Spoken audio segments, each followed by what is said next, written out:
Почитувани граѓани, колеги, Предлог законот за материјалното обезбедување на невработени лица поради приватизацијата на предпријатията со обштествена и државна собственост по основа на прогласување на стечај, ликвидација или технолошки вишок се предлага да се донесе со цел да им се реши статусот на околу 4000 лица кои се останати без основните средства за екзистенција, кои се повеќе тонат во немаштија, во беда и сиромаштија, во безнадежност и немаат можност на друг начин да ја решат својата екзистенција и да се имплементираат уставните одредби од член 32, кој гласи: секој има право на работа, слободен избор на вработување, за заштита на работењето и материјална обезбедност за време на привремена невработеност.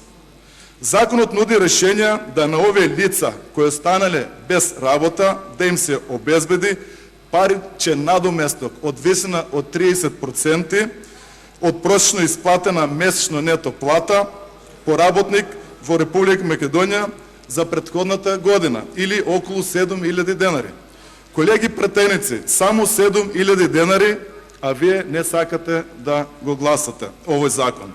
А неодамна многу лесно притискавте на копчето и изгласавте голем број на закони каде членовите на разноразни комисии за добивање на лиценци, уверења, решенја, само за еден испит, што трае околу 2 часа, добиваат по 7000 денари. Исто толку колку еден стечаец за цел еден месец.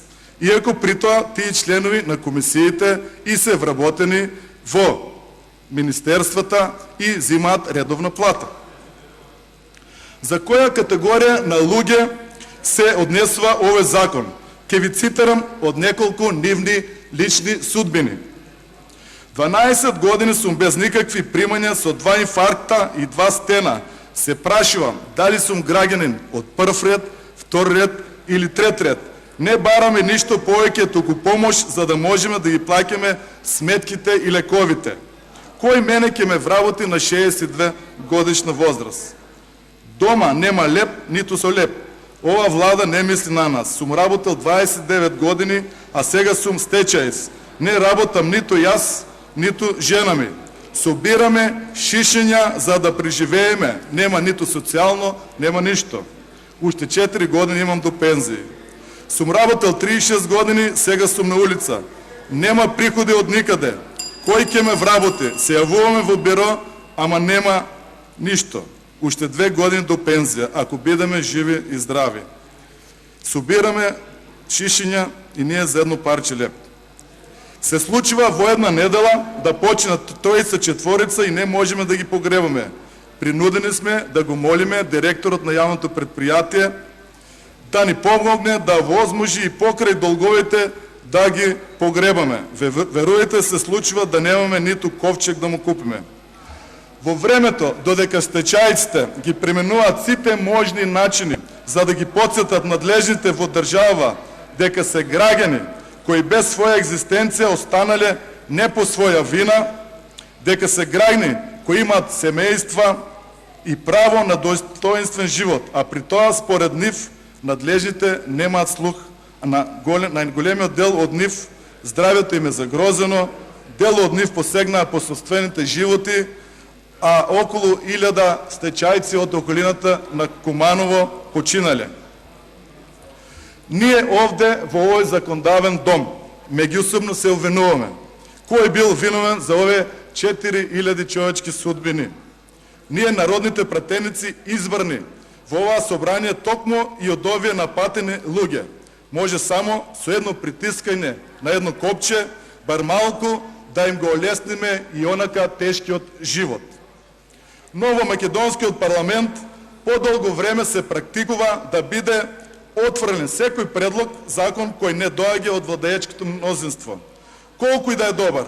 Затоа предлагам, колеги пратеници од мнозинството, ако не сакате да го гласате овој закон, дајте во најскоро време предложите вие твој закон за оваа голгота на овие кутри луѓе да заврши. А ние, пратениците од опозицијата, секогаш ќе ги гласаме овие закони кога се работи за доброто на граѓаните на Република Македонија. Благодарам, председателя. Значи, колешке, предлог закон, и шо пишува, за материјално обезвредување на невработени лица поради приватизација на предпријатија со општествена и државна собственост. Значи, колешке, може би, не знам, не сте го разбрали законот, меѓутоа, ајде, јас дадов и друга алтернатива.